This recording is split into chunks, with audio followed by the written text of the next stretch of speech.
Hey everybody, this is Nick Cremitis, founder and CEO of Hunt Club, and excited to share with you today a topic that we think about a lot here at Hunt Club, but really how to hire for scale and how to work with early stage companies, growth stage companies, and really figure out the right person to hire to bring on your team to kind of take you to the next level. So we've got a really kind of tight agenda today, so we're gonna probably go through a presentation. It's gonna be around 20 minutes, and then leave 5 to 10 minutes for any Q&A that anyone has after the fact. So I'm excited to share and a couple other small points. So we'll give availability, grab a copy of today's presentation after. And then anybody that has a question, it's anonymous, so just fire from the hip, but excited to share. So quick background on who I am. So I started Hunt Club about 4 years now, and before that, I ran a small venture firm in Chicago called New Coast Ventures. So, really have spent a lot of time working with some of the fastest growing startups, both as an investor and as an entrepreneur, helping them find talent. So, kind of have a unique perspective on both sides of the coin of building a business as well as sitting on the other side and supporting it with capital.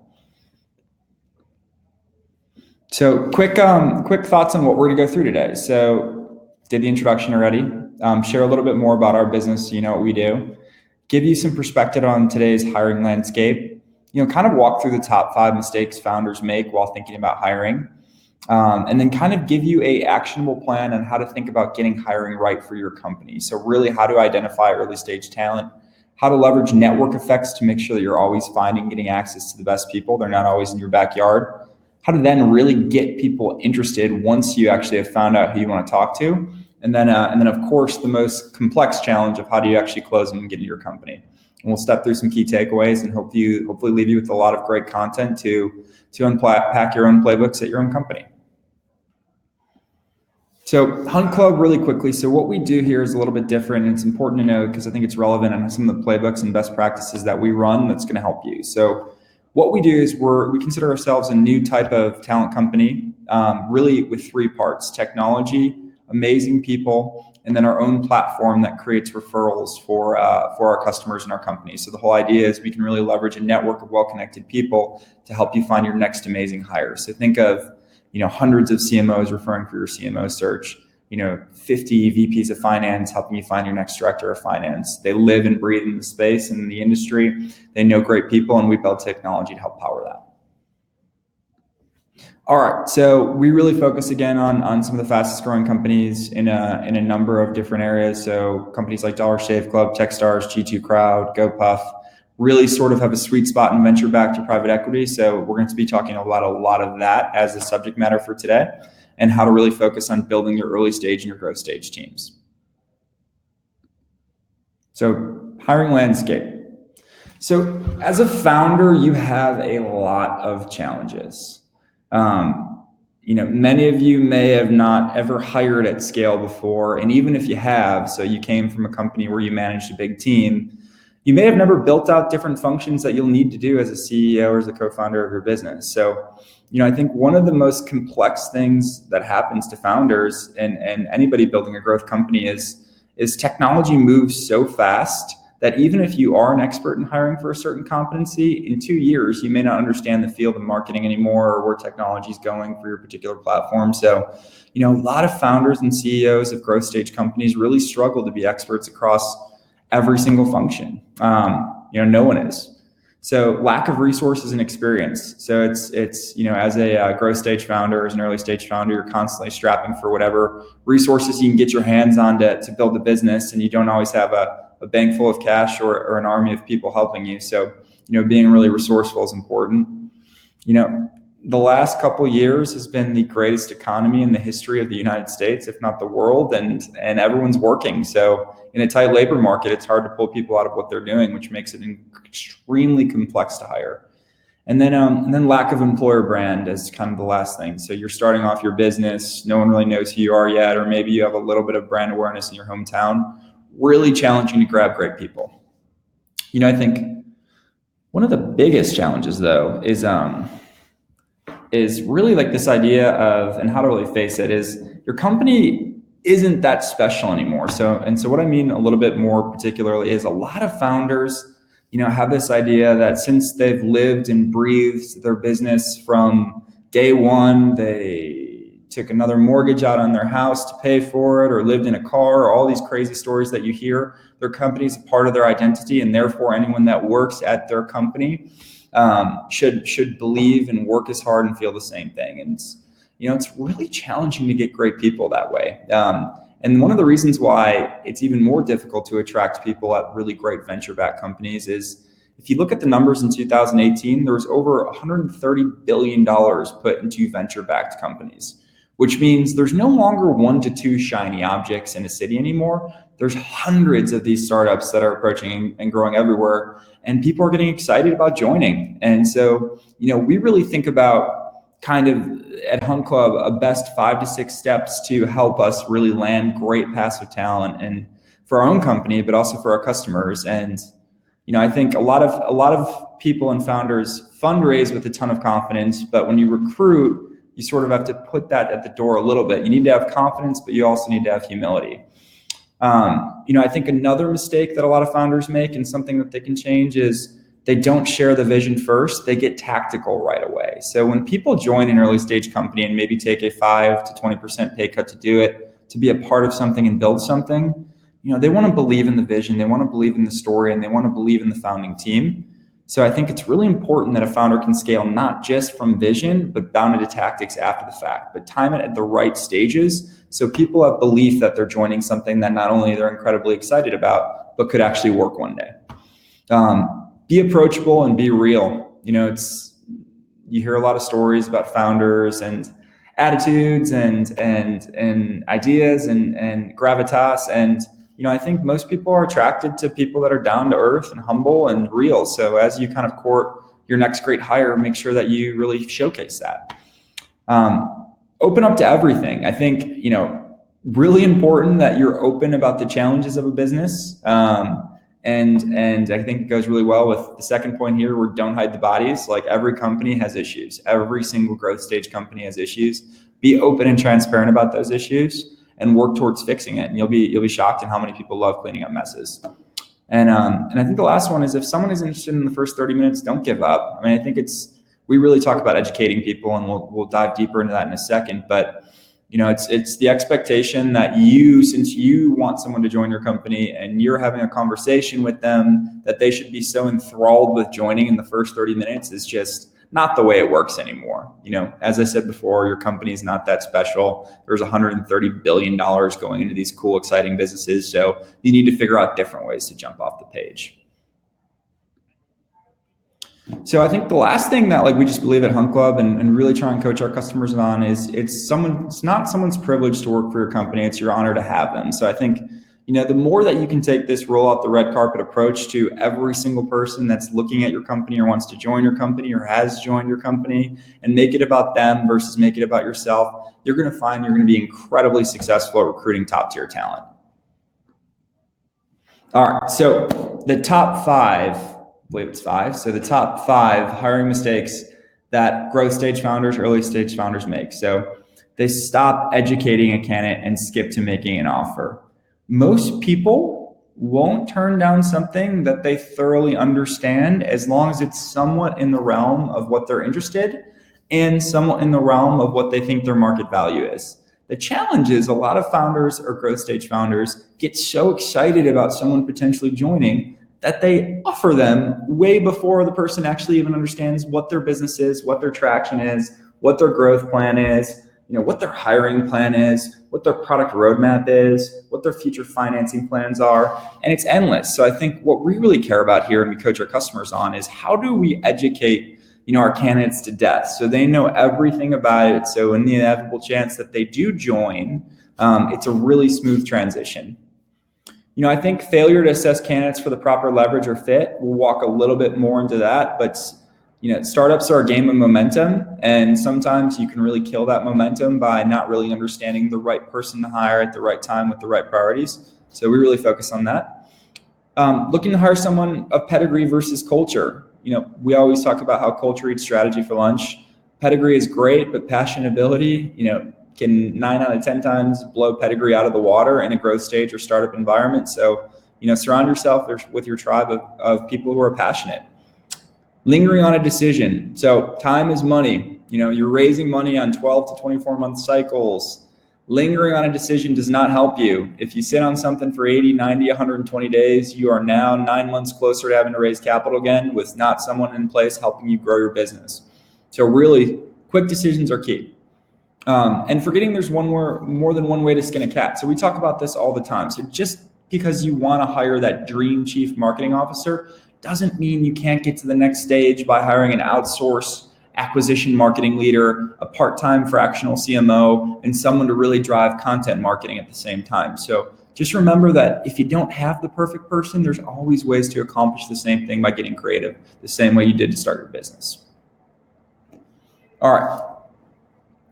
And I think it's something we also talk about. It's essentially key in the early stages to get it right. The one whole analogy of the one bad apple can ruin the bunch. Like, startups are incredibly complex. You're moving fast, you're making decisions, you're growing at a rate that's really unorthodox, and having one person that isn't aligned with the mission, vision, and cultures, or isn't really pulling their weight as far as whatever competency or function they're working in, can kill a company. And you can always reconcile it. And it's not like everyone always makes a perfect hire. It's very rare that it happens. But making the wrong cultural hire can really set you back a long time and potentially kill a company, especially in the early stages. Most seed stage companies fail because of founder disagreement, not because of all the other macro issues. It's actually some sort of founding team disagreement that inevitably kills a company.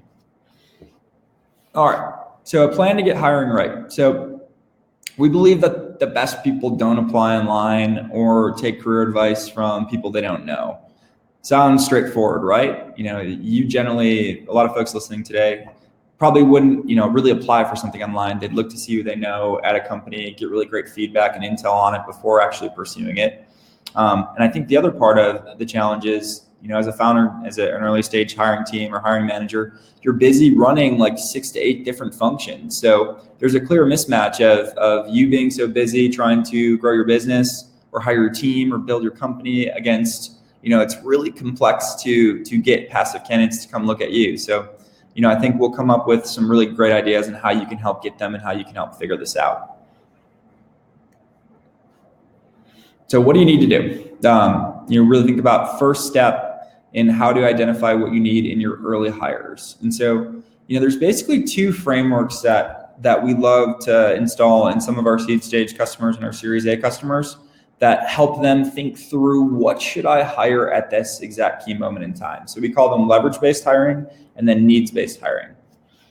And so, the leverage approach really kind of talks about 2 different models. So it's in the early stage of a business, you're really generally playing off the founding team's strengths and weaknesses. So what are they great at and what are they terrible at? And then trying to really thinking about ways to maximize that to grow in the first stage of a business. So call it like your first round of funding. And so one of the things that we love to do is thinking about leverage-based hires that can buy back time for the early founding team.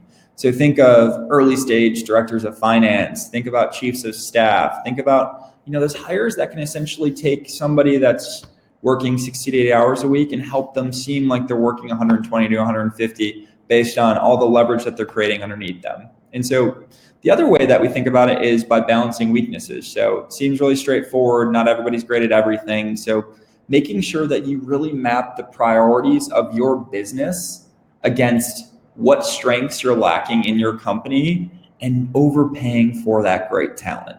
It is the number one thing that no early stage founder thinks about, but everyone should be doing, is understanding the core competency of the business and what it takes to get you to the next level, and then finding the most incredible person to come do that for you. If you're great at something as a founder, then you don't need incredible people next to you necessarily focusing on those same competencies. You can hire very great cultural carriers that are willing to work hard and will learn quickly. But if you're terrible at something as a founder, you need to find somebody that's incredible at it and to balance you out. And I'd recommend you pay them well to do it. So this is just a framework. It's a little bit small, but we'll send it out in the deck after that we actually use. It's a real life example at Hunt Club on how we thought about hiring a junior and associate product manager. So, what we did is essentially I sat down and had an exercise with both our director of product and our chief technology officer and really mapped out the time that they were spending in their day doing low ROI tasks. So critical tasks, really important things for our business, but maybe not getting the most throughput as far as what they mean as a value perspective for the business. And so, as you can see in this framework, I essentially had them outline the different tasks on a weekly basis, on a monthly basis, and had them go through line by line and rank them from low, medium, or high. And we quickly deduced that there was a high number of low to medium tasks that we could pull off that person's plate and give to a hungry, great up-and-coming junior product manager that wants to come in and learn the business and be a part of our culture. And so through that exercise, we basically found out that there's roughly somewhere between 150 to 200 hours of work a month between two different high-value resources that we could buy back to hire if we hired a great kind of person underneath them. So, I'd always encourage folks that are looking for leverage to really figure out what it is they need to catapult the business forward. All right, so, the other is a needs-based approach, and this seems really straightforward. What do I need for my company to grow to the next level? I think some of the mistakes that people make is they don't benchmark what's out there existing and really talk to others and how they did it. So one of the things we always advise first, and we do for our customers, is we'll review similar companies in similar industries that are one stage ahead. So, the biggest thing we push is if you're trying to get to the next level as a growth stage company or as an early stage company, knowing somebody else that's now there and asking them what they did and looking at their organization structure is going to help paint, almost a path to understanding what to do. So really study that org chart and see how they're doing it.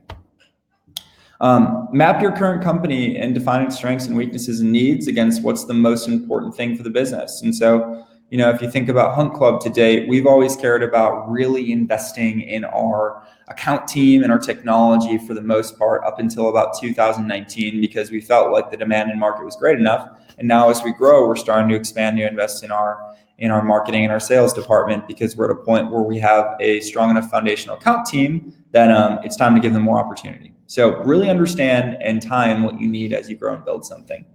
And then meet with leaders that have scaled things before. The amount of insights you can draw from just talking to them and understanding it will help you map out exactly what you need from your company based on your own weaknesses and based on getting to the next level. So, I think the other thing with a needs-based approach is there's multiple types of profiles that work for every search. So one of the bigger mistakes a lot of our customers make or think about making, as we're counseling them, is they think that once they define a job description, it has to be that type of person. So if you're hiring a chief marketing officer, VP of marketing, a director will never work, or a marketing manager will never work. And it's actually, wrong. Because if you think about it, there's only a finite amount of people that will fit your culture, your industry, your brand, have the skill set and have the hunger and the passion based on whatever stage or experience of life they're in. So we always thinking about how do we expand our total addressable candidate pool? And we love coming to the table with two ideas of different profiles that we look for. So the first is a seasoned veteran, someone who can get their hands dirty, a proven startup leader. Someone that proves that they want to go back down. And the second is we look for an up and comer. So someone that, is maybe the number 1, 2, or 3 behind a number 1 at a fast growing company, but is hungry to sit in that seat. Both of those can usually actually work for most early stage or growth companies. It's just a question of how much management and mentorship you can put on top of them. The other thing you can look at is in big teams. So if a team is more mature, go for experience, an experienced manager, experienced leader. If a team's smaller, go for entrepreneurial DNA. Go for somebody that can help you define and figure it out based on the stage of the function. They'll have way more comfort doing it that way than if you hire a more experienced manager kind of going in blind to a nascent function. All right, so now you know what you need and the question is, how do you get it? So, we always think about defining trust equals the speed to close. So how do you start building trusted networks faster so that you can call on people to come join your great company? So here are some ideas we love that we think a lot of people fall short on. So when you're raising your next round of capital, go out and hand select 4 to 5 angels from different markets that you're not currently in and get access to network effects that you're not currently in. We love the idea of going out and raising capital from people that we have relationships with, but are also sitting somewhere else. It gives us access to network effects we currently never had. Communicate constantly to your investors. You'd be shocked how many people fail at this. Send monthly or quarterly updates, make them long, make them interesting, and really speak to people and help them understand what it is you need. The more someone's engaged with what you're doing, the more actively they'll help to participate. And then build essential relationships. So, bank social capital every single meeting, every single time you interact with somebody, and always give first. Help people, and you'll be surprised what comes around down the road. So I think, other ways that you can start to build a pipeline that we think about as we really kind of go through this network approach is making sure that you get by coastal. So for those that are listening that are from the Midwest, like there's a lot of incredible talent here, but there's a lot of incredible talent in other places that may have seen different life cycles or stages of business that can help take you to the next level. So think about building a bi-coastal pipeline. Get to New York, get to Boston, get to San Francisco, get to LA, meet people, go to those dinners, breakfast, lunches, and drinks, and network. And at some point, you'd be shocked in how you can call on that network to help kind of grow your company down the road. Keep your word. A lot of founders are all over the place. Like, learn to set a meeting and keep it if you can. Build relationships. Don't look for quick transactions. Take a 2 to 3 year approach in meaningful interactions with people that you really want to get to know and add value. And I think the last is incentivizing your team. Like, recruiting is a team sport. Everyone in your company should be your biggest brand ambassador and your best recruiter. So make sure that you really incentivize them to bring incredible people from their network in. All right. So now how do we get talent interested? So, I think the first thing is you need to ask for an introduction. Don't ask for coffee or ask for coffee. Don't ask for a job. And so what I mean more specifically is a lot of founders, as I said before, get excited and rush right to the offer. Build that relationship. And I think the second point plays into that really nicely, where it's don't go direct. So it's the same way as you're raising capital and you want to meet somebody that will potentially be a check writer for your business. If you go directly to them, there's naturally already something that's a little bit off by the interaction versus leveraging somebody else's social capital and credibility to say, this person's all right, take this meeting seriously. So really make sure that you do a great job of going a different approach than going direct. And then I think the last is educate to death. Like we talked about this earlier, but really make sure that your candidates and anybody in your recruiting process is so informed about your business. You can have them sign an NDA, but really, open up everything for them and share it and teach them, because it's going to be the difference between them saying no because they don't understand something, or yes, and them coming on board knowing exactly what it is. Cool. So how do you then close them? So we talked about building a 9-step white glove experience. So, back to the case of humility, drop the ego. Like from the beginning, make sure they know that you're here to educate them about the business and what you're building, and not the other way around about themselves. Know the role, really understand the role and the function of what you're trying to do. So it doesn't seem like this ambiguity, like this thing that could be there, or this role that may be a part of the company, but no one really understands what it is. Get smart on the talent, like actually understand the person on the other phone that you're talking to, know where they went to college, know what companies they've worked for, understand a few folks that maybe overlap with the companies they built, like get to know who they are. Set a schedule and stick with it. When you set a defined hiring process, stick with it against all costs. No matter what happens, do your best to honor that schedule. Every impression is so important. Be transparent in every phase. Let them know if you're talking to other candidates. Let them know what they're worried about or what you're worried about. Let them know why it could work or why it couldn't. Really make it an educational process. And then always ask what else you can provide. We love doing this on our team because it helps, people really dig in and understand the types of things they need to get to know the business. So the last kind of couple pieces are resist gravity at all costs. So make sure that you don't focus just on the 1 to 2 highest probability candidates. Make sure that you focus on really the entire candidates and process, because those that even don't join your company are going to be ambassadors for your brand based on the experience you provide. Say thank you to everyone. Pretty straightforward, but they're investing time to learn about your business. Say thank you. And then follow up, like 48 hours tops. Let them know what's going on. If you need a couple more days to make a decision, that's okay, but educate people. So people really love that process. We've seen it work hundreds and hundreds of times, and we think it's going to be helpful to land great talent. So the last thing is never extend an offer until you confirm the candidates are interested and want to join your company. we will extend and negotiate offers verbally. We will talk about what we need and takes to get it done, but we never write on a piece of paper and give it to a candidate until we're in a place where they know they want to work at our company. And that will give you more than a 95% batting average as you think about closing a customer and for a candidate, and force you to continue to educate across the entire way. So key takeaways: reaching tight talent is tough. It's a tight labor market and it's difficult. So you need to build network effects to help you. As you start thinking about hiring in the early days, leverage 2 different frameworks. So, leverage a kind of a model that allows you to think about leverage and then needs based in your company, and then deliver the best candidate experience possible and put it as a priority, and it'll help you close great candidates. Thank you. And if anyone needs anything, just nick@huntclub.com. I'm always here. And we're actually going to open it up to a brief QA session. And my team's going to laugh at me because I'm, of course, a little bit over. So.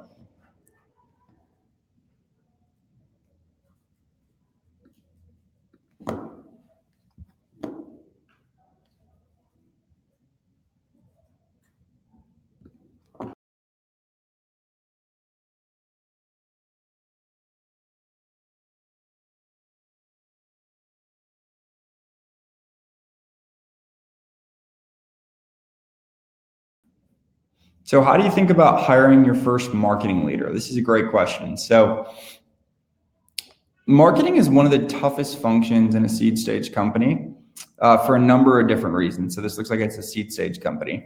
So the thing that you need to really focus on when you hire your first marketing leader, and then I talk about a lot all the time with some of our mentors and some of our customers, is you should focus on someone that can really drive continuous demand to your business.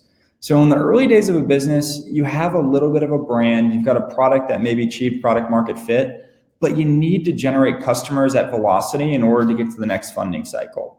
So what we really focus on is once you think you've raised, your seed or your Series A and you're ready to try and really scale customers, going after a great demand gen marketer, someone that can really help unlock digital channels to drive leads to your business or to drive consumer transactions, is what we really always think about from your first marketing hire.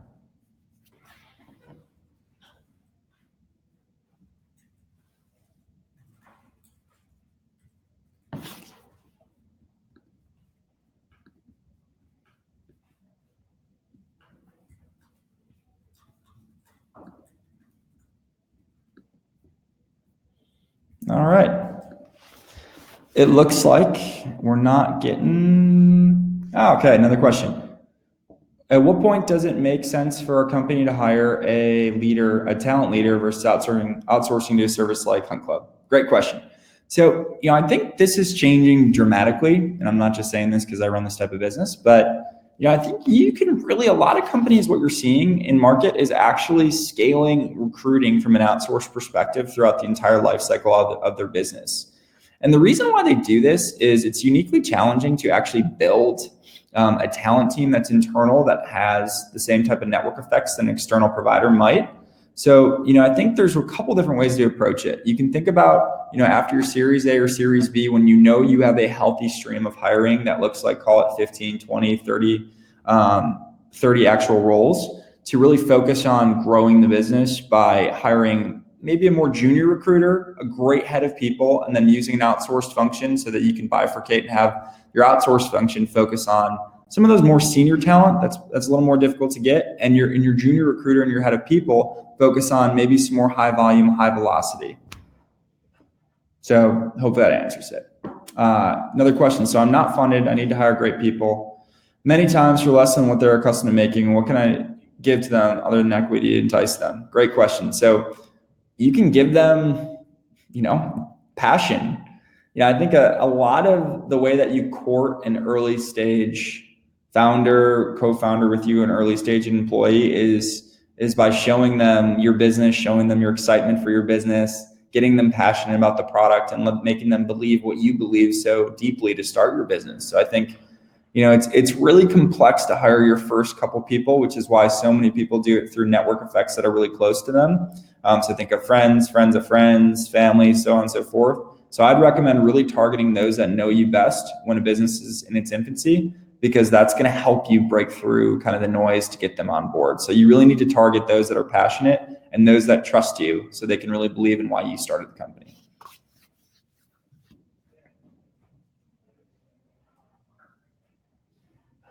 Great. So I think that that is it. And I really appreciate everyone's time, and I hope you have a great day and happy hiring. And Nick at humclub.com if you need anything. Thanks.